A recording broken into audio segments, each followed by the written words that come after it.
15 seconds. Yeah. Perfect.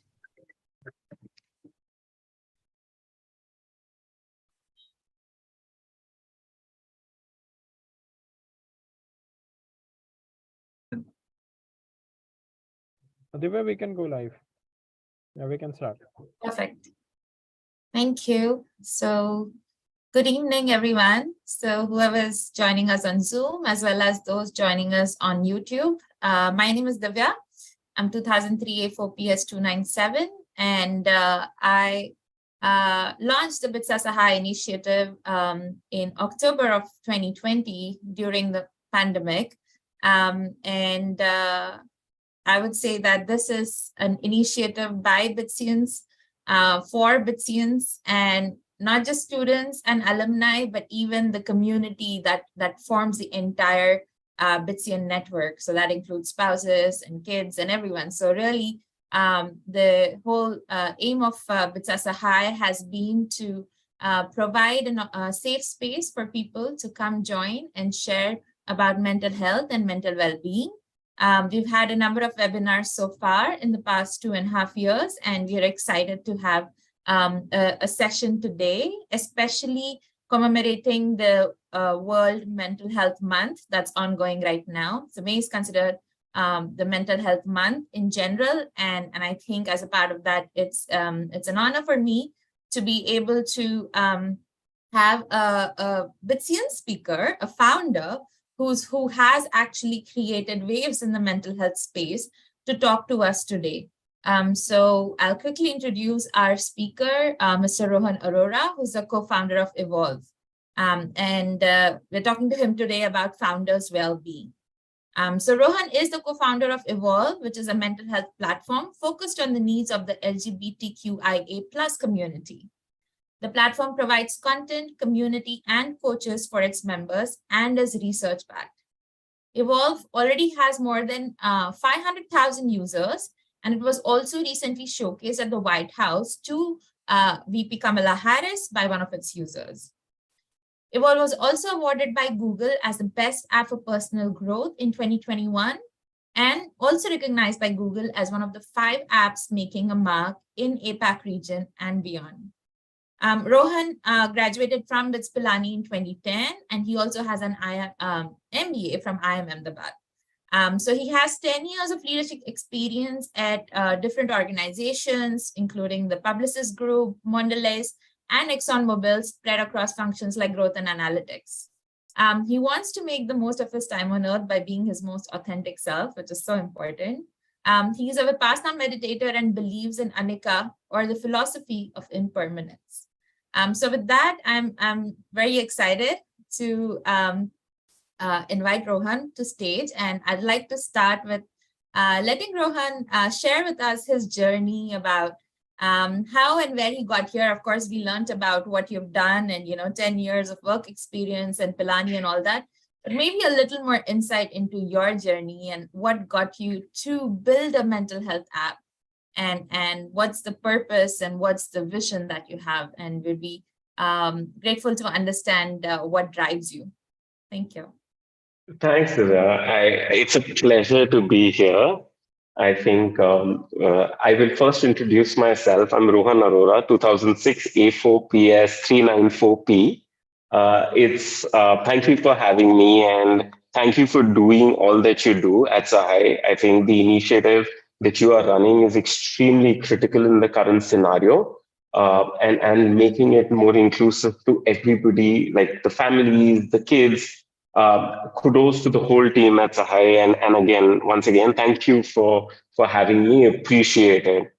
I think it's important for me to share my journey, because as founders, it's also very important to keep reminding yourself about why you're doing what you're doing. So a lot of the times when I talk about my journey, it is also an assertion of my convictions in the space. So let me talk to you about how I got to doing this. So post my MBA from IIM Ahmedabad, I went into a typical corporate career where I was like, hey, let's do what everybody is doing.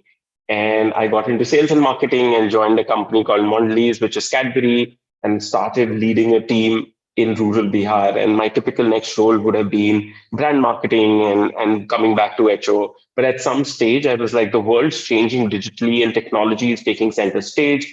That's what led me to move to performance and building digital businesses.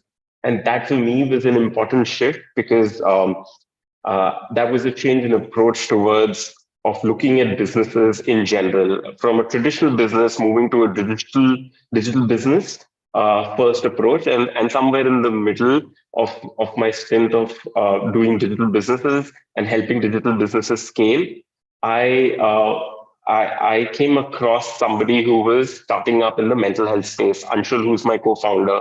That's when I realized that and when I started talking to him, that's when I realized that this seemed very interesting because one of the macroeconomic environment, and the macro trends that we were seeing in the mental health space, right, with the increased depression and anxiety rates that we've been seeing. Plus, I'd lost somebody really close to me to depression and suicide. So this, as soon as I met Anshul, he told me what he was doing. I became extremely excited by the idea of doing this over a period of time. But it took me about 2 years to really make up my mind. So after I met Anshul, we spent and actually, funny story, we met at a wine tasting event in Bombay.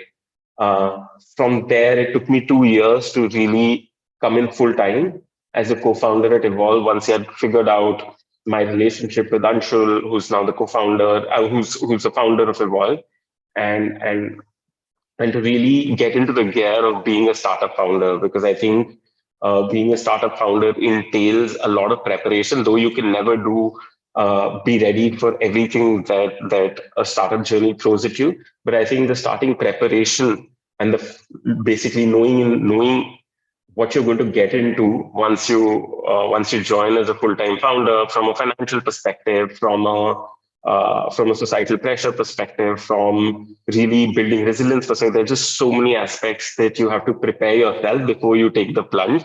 So that's been, in short, my journey of really figuring out the space as well as taking the plunge.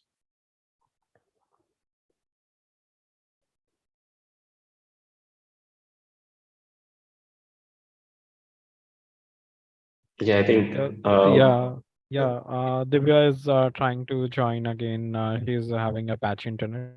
Yeah, that's so nice to hear you, Rohan, about your journey. Like it's quite, hard in today's world to imagine a transition from B school to, like, uh because this journey, because you are somewhere passionate about this particular cause. And yeah, just a moment, I I'm think, checking. yeah, I think the space that we exist in, especially the mental health space, Yeah. and the kind of challenges that the category faces, even though a lot of the stigma is being progressively removed, it's still waiting to be disrupted. I think broadly my sense on the the mental health market space category is that technology still needs to. There are certain startups that are really disrupting the space, but I think there is still a lot of room. And as AI comes into the fray, as smart people across the globe invest their time, energy to really solve this fundamental challenge, which is one of the causes for highest death rates across the globe, and increasing the growth in deaths by suicide is alarming. The kind of challenges that technology poses, and the kind of uh, the mental illnesses rates that we are seeing with kids and early teenagers and across adolescents is quite alarming. So I believe that it's only about time that innovators and entrepreneurs get into really disrupting this space structurally. And I'm happy to say that my commitment, when I made this commitment, was to say that this is not going to happen in a short span of time. It will require concerted effort over a period of at least 5 years. So when I moved in, my mind was attuned to, I was trying to figure out that I need to keep 5 years of my time, of my life aside for this startup. Otherwise, I don't believe that, uh, uh, I mean, that preparation needs to be important. Sure. What So, I, Rohan, it looks like Divya is having some I'm connectivity here issue. now. Sorry. Can you hear me now? Awesome. Yes, Yeah, Divya. I Go ahead. Yeah, apologize that we can I'm hear you having some well. Yeah. technical issues, but I'm also listening on YouTube on the same time, so I don't didn't miss out on the Zoom. So thank you, Rohan, for sharing that and make it such a personal, sharing such a personal level of kind of how you really got to the stage where you had to create a lot of trust, how much time you needed to dedicate in life. So I think that's something that we don't really kind of you know imagine until we reach that stage where you're like, okay, if you believe in a cause, you have to give it enough time, and that includes like spending 5 years or 10 years or sometimes up to 30 years of your lifetime. You're building a company, or especially dedicating yourself to a cause, and I think that's very important, to be clear, have a vision, right? So maybe on yeah, that note, I, yeah. So maybe on that note, I yeah. would like for you to share a little bit more on what happens these days. What are the challenges, and what are the kind of ups and downs that you think entrepreneurs are seeing these days, and what is essentially happening, because there's this huge race to be the next big unicorn or the decacorn. Like these words did not exist in our vocabulary 10 years ago, but they are a part of our reality now. So I want, from your perspective, both as a founder yourself, plus through your work, which involves engaging on mental health discussions with people, would be happy to understand on these challenges that you think entrepreneurs face. I think uh, as starting up gets more normalized, which is great because innovation is the name of the game and technology needs to disrupt many spaces. As startups and starting up keeps getting normalized, there are a couple of realities that founders, and at least personally, I figured once I went through the journey. I think more and more founders join startups thinking about the glory of the fame, the money, the power that it will give them, right? Like the Yeah. carrot in front.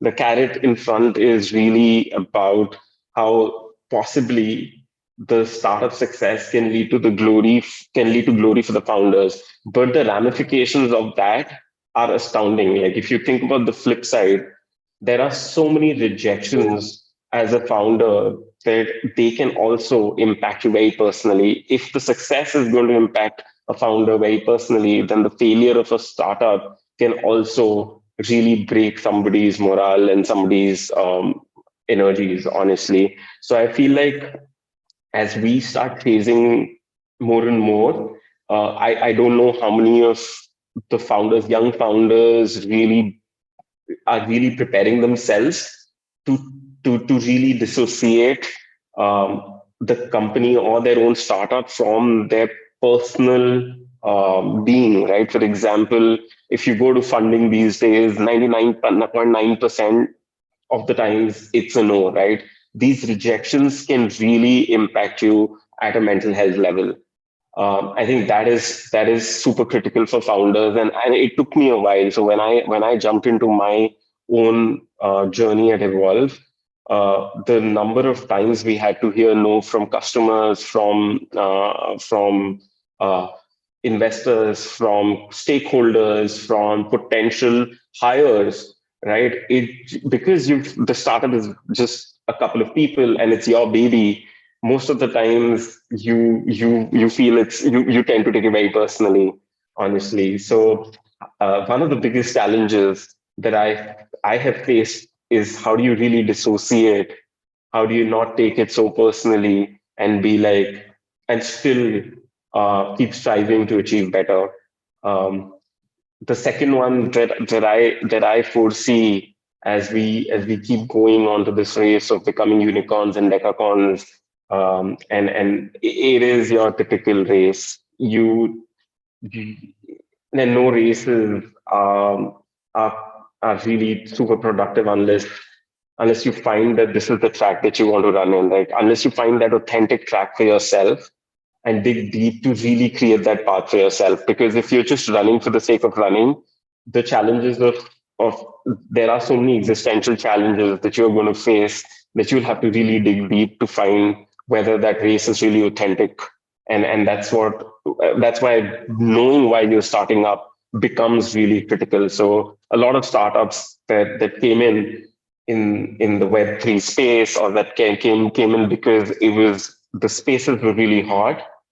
And these are just cycles, right? Something's going to become really hot today, and then there's going to be a lean cycle, and but you'll have to really dig deep as to why you started off, because this is the long run. It's not a sprint. Everybody needs to realize that it's a marathon. So you need to keep going back to the real reason as to why you started up, and that needs to be really thought through. Yeah, wow. Those are some really, really important insights. And I think I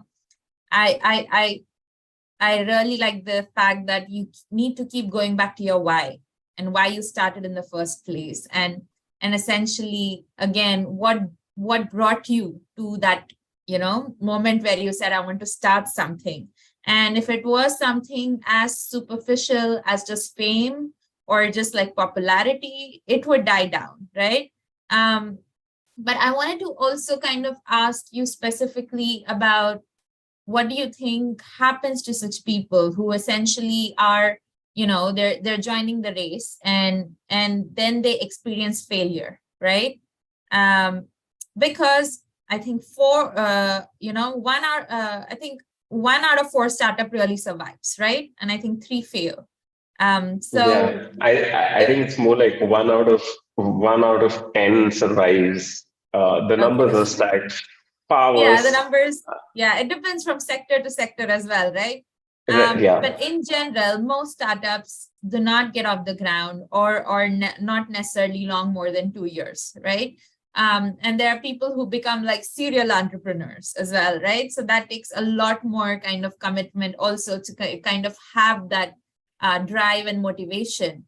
But in general, how do you think failure affects young founders, and what is something that they can do to kind of mitigate it? And in general, would you say that how much time should a person give themselves to find success, and how can they be a little better at getting that why so strong that small failures don't set them back?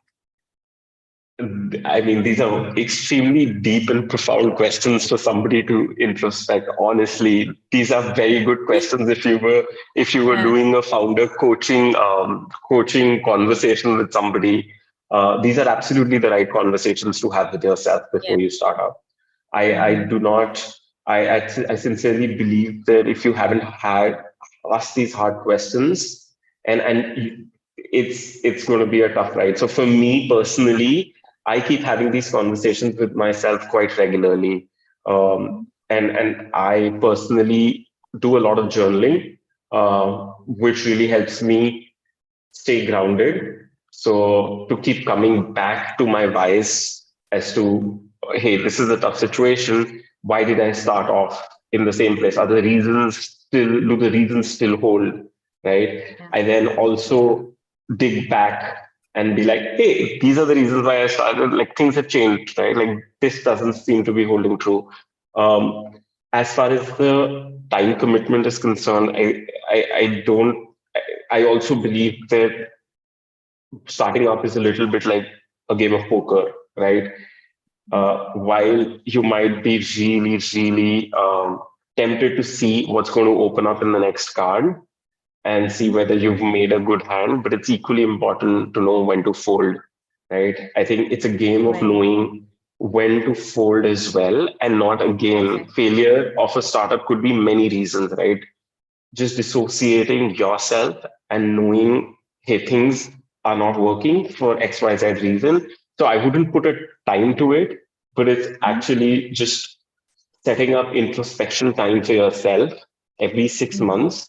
And for me personally, these conversations happen with a lot of my close friends.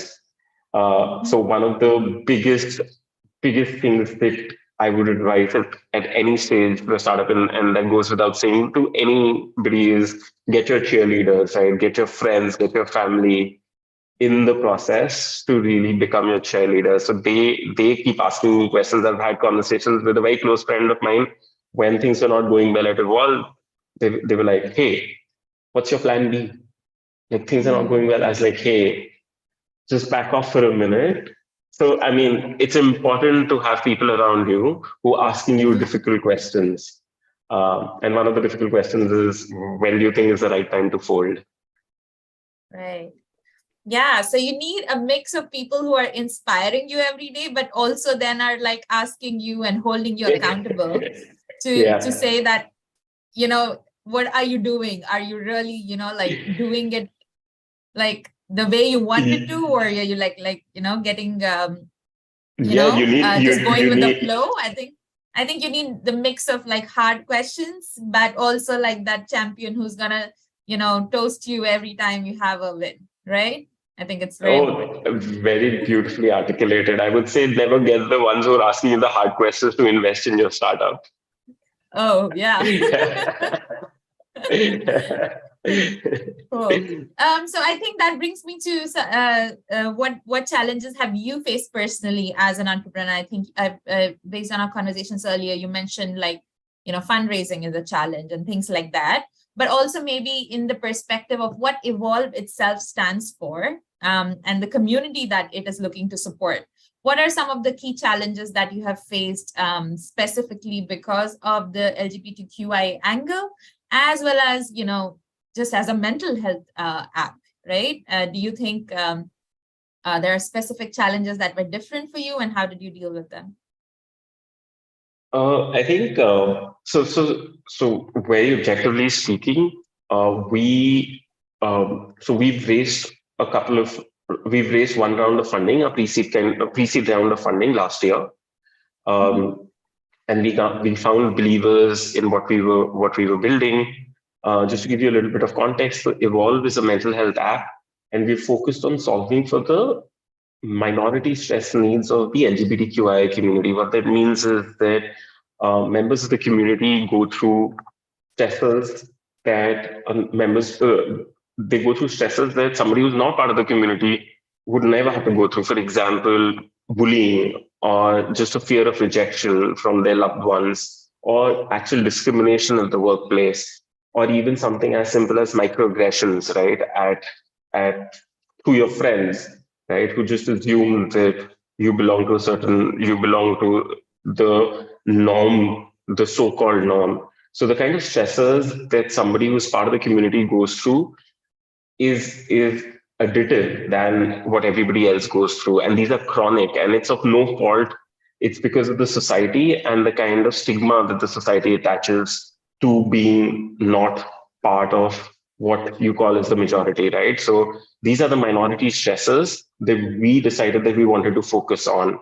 And this kind of leads to mental health challenges, or which are 3 to 4 times worse than somebody who's not part of the community. So depression, anxiety, suicidal thoughts are all, somebody who's part of the community is prone to having these mental illnesses far more than somebody who's not part of the community. So we were like, hey, if we really want to build and solve and impact, we can't be doing this for everybody, right? Because mental health is so personal. So we said we'll pick up a niche, and we went for the LGBT community for deeply personal reasons, for reasons where we saw that 1 out of 5 in the US was identifying as a part of the community, like 20% in Gen Z. In India, we don't have those numbers yet, but in the US, these numbers are as high as 20% in Gen Z, right? So we said the size of the problem is massive, the quantum of the problem is massive, and somebody needs to be putting in the effort. So we are very driven towards that narrow problem of minority stress needs. And we faced, I think, a lot of challenges raising one from an Indian ecosystem, because the problem currently is not as real for somebody who's investing in India, right? Because if somebody would ask us what are the numbers like in India, right? And there is only speculation to say that it has to be somewhere between like 5 to 20%. So the kind of challenges, and there are a lot of structural change. Like there are structural changes that are happening in the society, like same-sex marriages was picked up by the Supreme Court recently. But having said that, it is still considered a very small niche. People haven't realized, at least the investor community hasn't realized, that this is a growing audience. It is still something that's very taboo. So therefore, we've seen challenges where people think that this community is slightly alien. We, though, on the other hand, we found amazing receptivity in the US. So we are in talks for the next round to be closed in the US, because somebody in their closed community would have somebody who identifies as a part of the community. So the problem is extremely real. So I think that is one big challenge when you're dealing with a niche like the LGBTQ community. The second thing that what we've realized is mental health as a space, and I was talking about it, um, hasn't given a lot of hasn't created too many unicorns. Right, there are certain business model innovations that are required, because we're still trying to figure, the whole space is trying to grapple with who's going to be paying for it, right? Mental health services are so basic, but there are still challenges around accessibility, affordability, and inclusivity, right? Tech is trying to challenge is like tech is really fundamentally trying to solve for accessibility and affordability, and also partly through inclusivity. But who's going to be paying for it, right? Somebody who has mental health challenges might not have the right kind of affordability, right? Like might not be able to pay for the kind of services. So business model innovation is something where I foresee being one of the biggest innovations required in this space to disrupt it.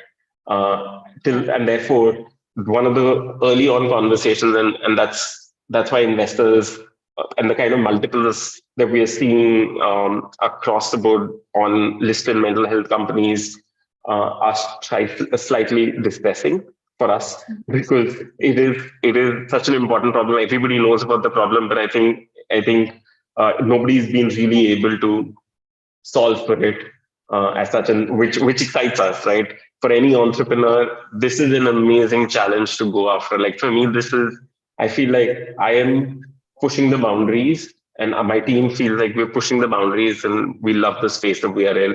Even, I mean, the best thing for an entrepreneur is to challenge themselves, right? Absolutely. And I think those are great challenges to have, because that exactly is what drives you to keep taking it to the next level and next level, right?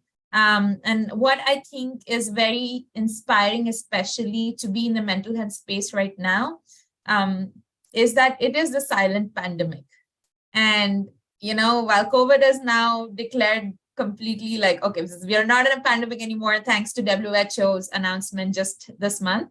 But honestly speaking, we are going to carry what challenges we went through in the past few years into the coming few years as well. And I think in a way, while technology is going to be the next big thing in mental health, I think it's people like you who are able to kind of question that how can we actually reduce the stigma, or, kind of remove the taboo around not just mental health, but also talking about, the issues that are faced by LGBTQIA. And I think it's more important for us to recognize that, we are in this together. And so I think I applaud what you are doing and what your team is doing, especially. And I know that, of course, things are much more kind of happening in the US, but I know that you have definitely set your mind to also kind of help the Indian community. And I think it might take a little while, but you'll get there. Yeah, I think we've got out of the close to 500,000 users that we have, India and US happen to be the largest like user bases for us.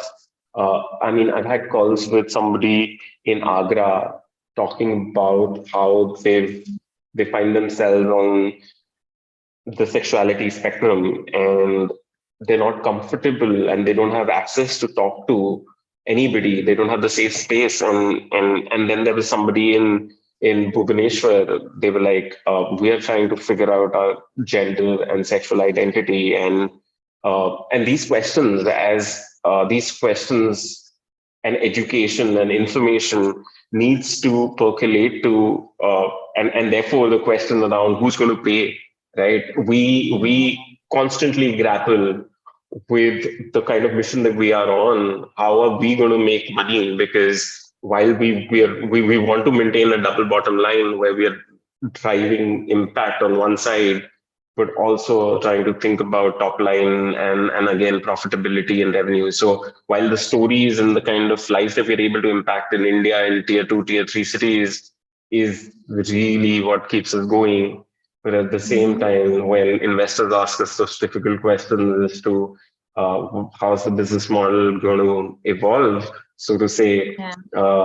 I think, but again, I feel like you said, while the pandemic is over, I feel like the opportunity and the kind of movement that we see in the mental health space is only going to stay.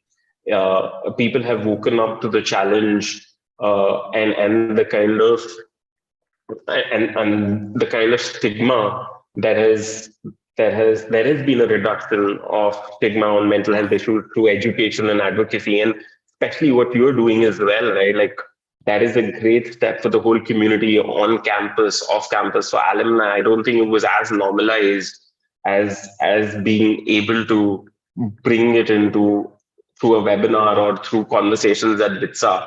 So again, kudos to the team and the kind of work that you're doing in education advocacy at even at a BITSA level. That's amazing, Divya, and the whole team appreciate it. Thank you. And actually that's going to be a good segue for me to go into talking a little bit more about our BITSian memories and our journeys, right? So, and I think I'm going to share a little bit about my journey as well. Love it. And I'll Yes, and please. I'll let you also share a little bit of your own. So when I was in Pilani, 15 years ago at this time. I went through a bit of anxiety, and I think I really did not understand the whole pressure cooker environment. It was a little overwhelming and challenging for me to be in a space where like I felt very homesick. I felt like there's too much pressure to kind of do certain, things like also be good at your ACADS and then also do your extracurricular bits and kind of trying to find your identity in the whole process. I think I went through a very hard time, and for some reason, I don't know if I was in depression, but I for sure had anxiety. And when I went to, my dad took me to a doctor and I was given migraine medication. I would end up sleeping most of the time. I think my whole Sem went in sleeping all afternoons because the medication was very difficult. And I don't know if that was the right thing to happen at that time. I graduated and, found a way through life. It wasn't until my late 20s where I felt like I was starting to, go into depression, and I was diagnosed properly at that time because I was in the US. Another factor is that if I wasn't in the US, I probably wouldn't have gotten the right diagnosis and the right, so then I started going to therapy, and I went to group therapy, and I did so many other forms of I hacked into my body literally, I was doing power yoga, I was running marathons, I was doing so much to kind of, manage my physical and mental well-being. And I have to say that even without antidepressants, just using therapy and essentially just holistic kind of practices, I was able to come out of it. And that's when I realized that maybe if what happened during my time in Pilani as well was something similar, which was anxiety and which was maybe a mild form of depression, if I had the right information and resource at that time, I would probably, have done much better.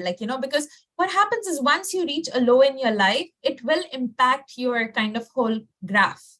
And I think each time I went back to campuses, I went to Goa campus, I went to Hyderabad campus, I saw that there was so much more pressure for especially the Gen Z to do even better than what we had done, because, they're just more in number. They're just so much more like, who's getting the 1 crore package, and who's going to be the next entrepreneur becoming a CEO by 25. The pressures and challenges are so much more kind of enhanced in that sense. So that essentially drove me towards understanding what could the students do better. And that essentially led me to kind of go and do a survey in Hyderabad campus, which was then led to a panel discussion during BGM in Goa in early 2020, followed by the pandemic, where I was able to work with the BITSAA Alumni Association to launch Project Sahaaya. And I think it's been a very kind of humble journey to kind of have conversations with students and tell them that, hey, I've been the exact same place you are, and I hope that this information helps you. So like you said, we are just trying to raise awareness, remove the stigma as much as possible in, bringing these conversations to the forefront. And I think the BITSAA community has it's been overwhelming to even talk about like how amazing conversations we've had over the last 1.5 years. The webinars have been brilliant. But yeah, more importantly, I think I do these sessions so that I can learn about, how BITSians, what journeys that they had and what were the memories that, kind of from our shared history of being in BITS Pilani that, brings us to this point. So yeah, that's my journey. I'm waiting to learn yours. Thanks for sharing, Divya, and really appreciate that you shared some of the stuff that you did and requires a lot of courage. Really appreciate it. Um, I think for me as well, when I was in college, there were a lot of good memories attached to it. And to be honest, I do believe that Pilani was the foundation years for me. I made the best of friends. Um, I learned the best of things in terms of my skill sets. I was doing OASs with the department called Spawns, and we were building a festival which was almost like a startup where we were trying to create something out of nothing. And the idea was as drastic. We were selling ideas. Honestly, we were talking about a road trip that you would take, or a rock fest, and that was amazing. Those experiences, I still remember being with a group of people that had come together with making an idea successful. And obviously, we had found common threads and become friends, and it was amazing. But having said that, I also had my struggles of really discovering and finding my own sexual identity when I was at Pilani. I don't think that the society writ large, as well as the campus, was mature enough to provide a space for somebody who was gay, and I felt that, and that thread also went into I'm in the bug for me. So personally, I am very happy to see when I was talking to and fun fact that Pilani entrepreneurial cell, so Peels has actually invested in Evolve, and I was talking to the director that yeah, so I was talking to the director, and there's actually a statement by Bits Pilani on supporting different gender and sexual identity. So there's a commitment to support. So that's a massive shift in terms of the approach and just putting yourself in. That's one of the first universities to go out there and say that they're in support. So it's encouraging to see the kind of change. But and that was what was lacking while we and my whole generation of students back in 2000, and yeah, exactly 10 to 15 years back, while we were growing up. And I also look back and say that if we had been provided the safe space to be who we were and be our authentic selves, the kind of trajectories and the kind of no regrets. Having said that, happy to have gone on our own journeys, created our own paths. But very proud to see what Pilani is now up to, especially where the LGBTQIA community is. Yeah. Yeah. I think in general, the LGBTQIA community, but also mental health have been like center and forefront, especially in all the campuses. And I think it's also interesting that many professors are now directly involved in these conversations. So I think, I'm not sure if you know, but in Hyderabad itself, I think Professor Kannan Ramaswamy, he's a dean now, and I most recently met him even end of last year. And he's been such a huge champion. He just organizes this monthly coffee meet where he says, come sit with me in the lawn and have any conversation related to mental well-being. Like, I'm here to support you.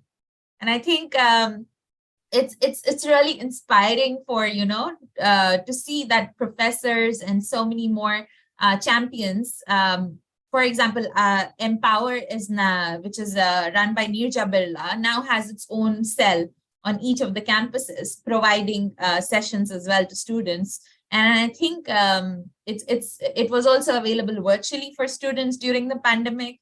And I think more than anything else, it's been a radical shift, I would say. And yeah, like you said, we wish it was there back then, but maybe because it wasn't there back then is why we have created these, platforms. And so somebody, is benefiting, and that's all what we want, right? At the end of the day, we are here for, the cause because we wanted it at that point. At some point, we needed it. So we make sure that somebody who's in need now has it. So, and I think that's where it's important.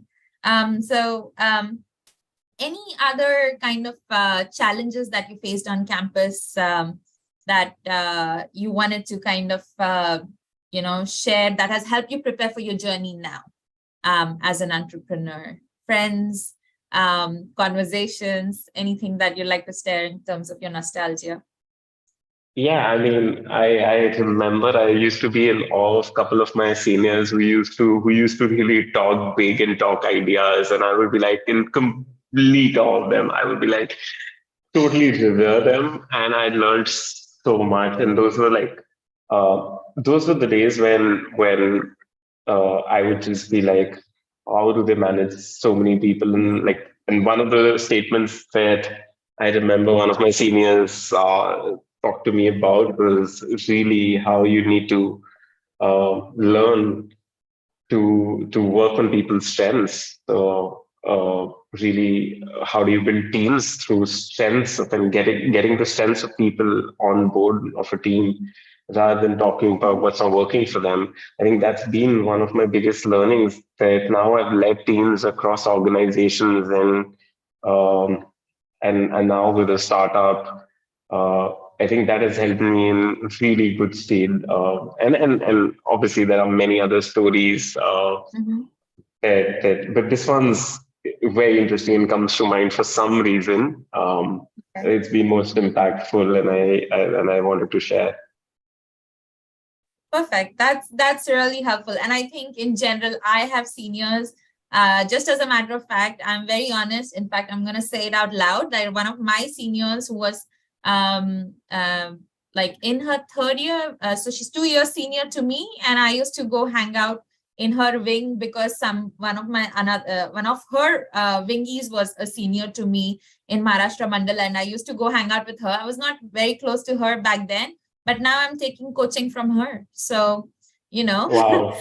the best and most amazing part of having a BITSAA family is that there's always someone you can reach out to. And I think we need to kind of remind those people who are not, constantly, feeling that they are lonely, that a reminder that the BITSAA community is always there for us, the seniors, the batchmates, the friends, the professors, I write to my professors even now and they respond back to me. And I think that's something is a good reminder that, help is always given. Like I'm going to quote Harry Potter, but I think help is always given at BITS Pilani as well. You just have to ask for it. Ask for it. And actually that I want to kind of end this conversation before we go into Q&A with a little history of why BITSAA was even formed. And a lot of it has, at its core, has to do with mental well-being of BITSians. And that's the reason in the starting, I said it's not just for BITSians, but it's for the communities and families of BITSians as well. Because so BITS Alumni Association International, BITSAA International, was set up in the US in the wake of 9/11. It so happened that we did lose a couple BITSians in the 9/11 tragedy. And it so happened that within 2 months of a particular BITSian losing his life in that event, his wife was so helpless and so clueless that she also died by suicide. And it was a big shock to a lot of people in the community that prompted our founders, especially I've had the, opportunity and, the great honor to meet them also. I've met Venugopal, but I've not met Anupendra, though I have interacted with him a lot. I would say one of the key things is that, that particular loss of life really prompted BITSians to come together and form the BITS Alumni Association because, and it, like I said, it's not just about BITSians, but it's about BITSian community. And that includes our families and our ecosystems. And the most importantly, it's about being there for each other, no matter what happens. And no matter what part of the world you are in, you can always find someone in every, part of the world. And I think that's something that we all need to remember, that BITSAA International is about being there for each other, no matter what. And I think that's what I wanted to kind of touch on before we close down this discussion. But because we're so close to time, in fact, I would like to spend at least 5 to 10 minutes to check if someone had any questions.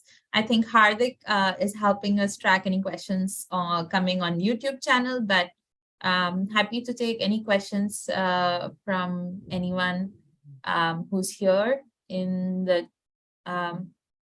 Zoom call as well.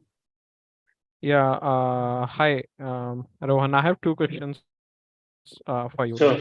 I want you to shed some light on, how you as a founders or other founders should deal with hustle culture, like kind of hustle, which is right now in the mainstream. What I believe it is more than impacting others, it is impacting mental health of founders itself. And my second question is I'll ask straight away. It is more related to evolve. Like human touch is core at the any mental health intervention. So how technology, or let's say it's not related to evolve, it's a bigger spectrum with respect to technology. How technology will fit into mental health interventions? Given Sure. human touch is quite important. Yeah.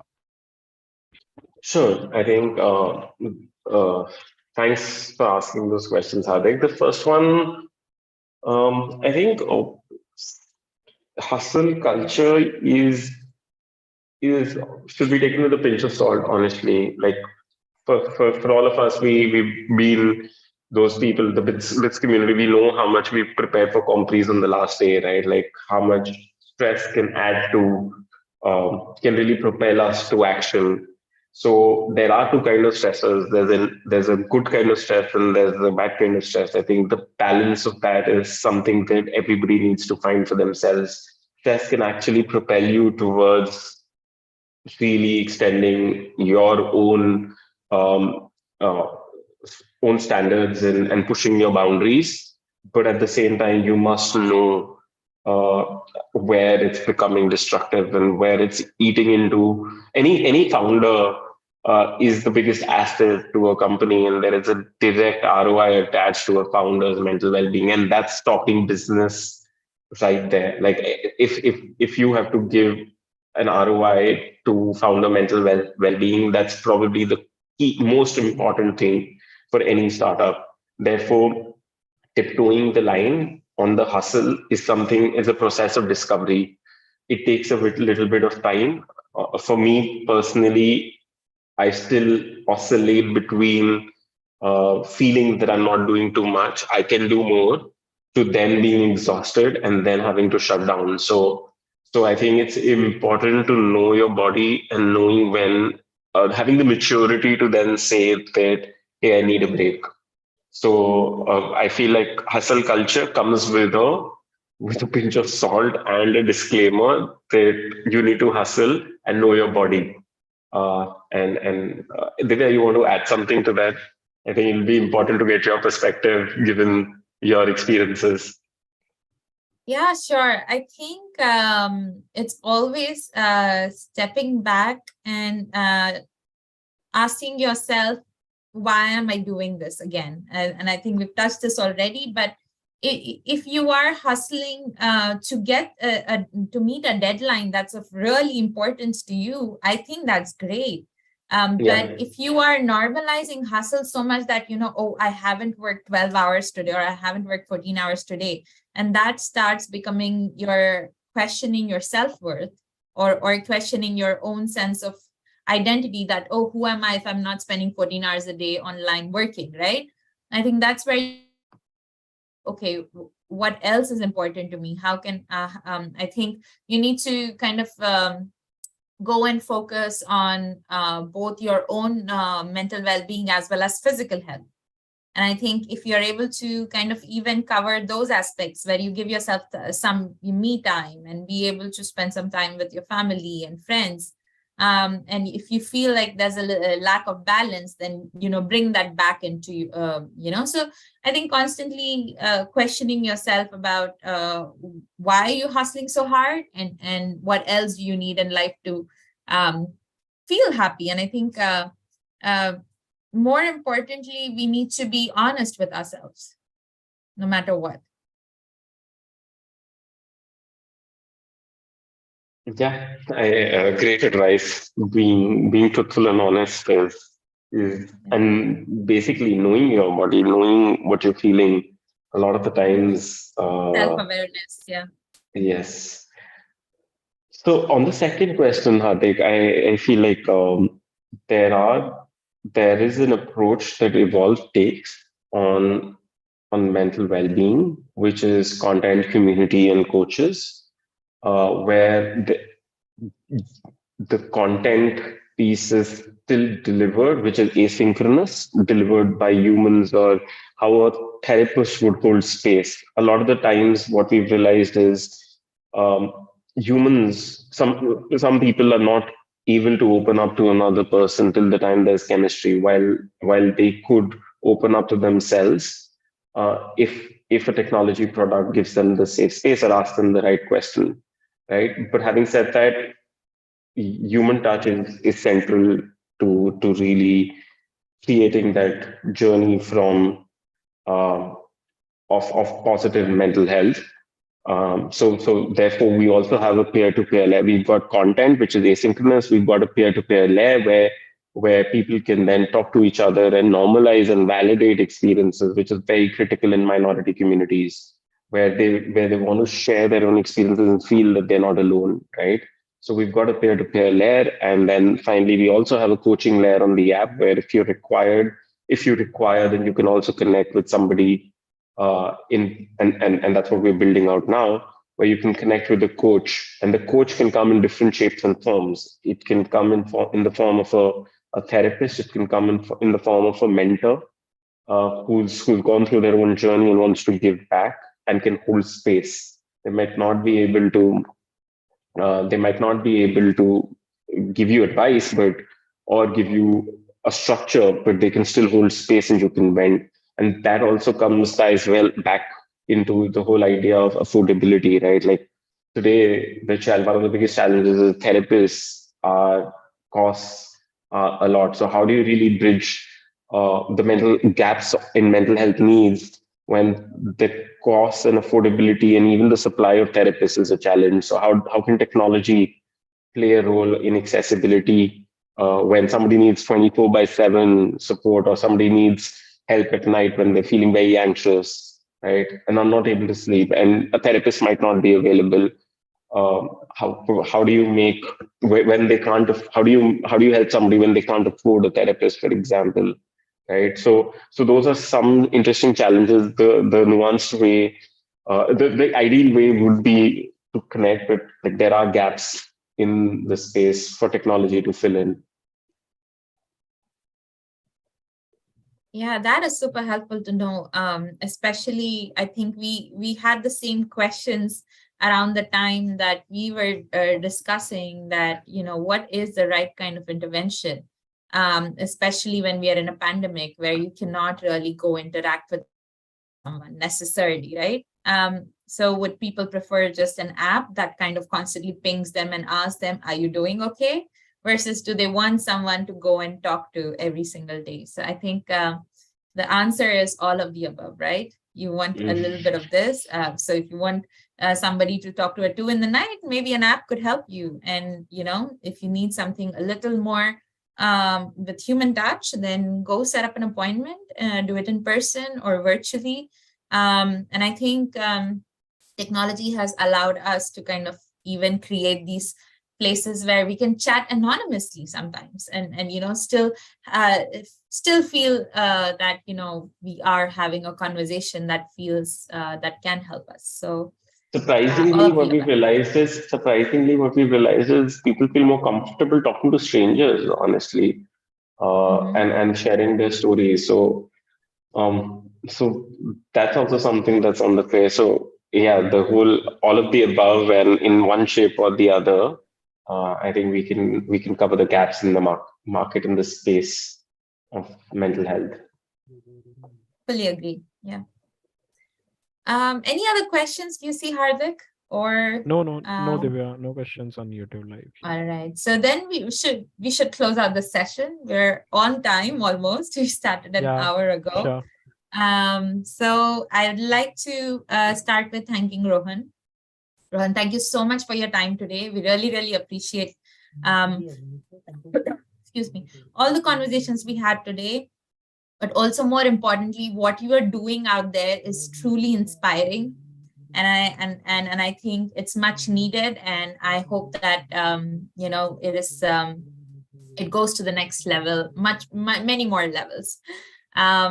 Hardik, anything from your end? And also thank you, Hardik, for organizing the call, setting it up, and as usual, being the backbone of the whole project. Yeah, thank you, Divya. Thank you so much, Ron. It was pleasure to know more about Evolve, and surely, like, this interests me. I'll in future, I'll read more about it. I'll bother you. I'll ping you. I'll know more about Evolve. Yeah, and Thanks, Divya and Hardik. yeah, wish Really you best appreciate it. with Evolve. Like, we wish you best with Evolve. Yeah, Yeah, it felt great to be here, honestly. Thank you for creating this space. I had a great time, and the conversation was it didn't take too much effort. So thank you for keeping this very, very fun and casual and conversationally. Perfect. Thank you so much. And hopefully we'll have something in plan for BITSAA's Day from our team as well. So we'll keep everyone posted, and look forward to see you again in the next session. Thank you. Bye. Bye.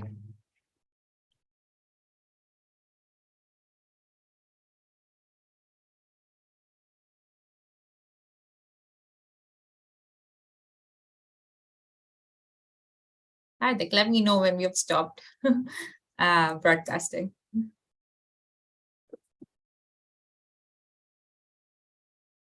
I'm stopping it right away. Okay, perfect. How would you rate the quality of the landscape?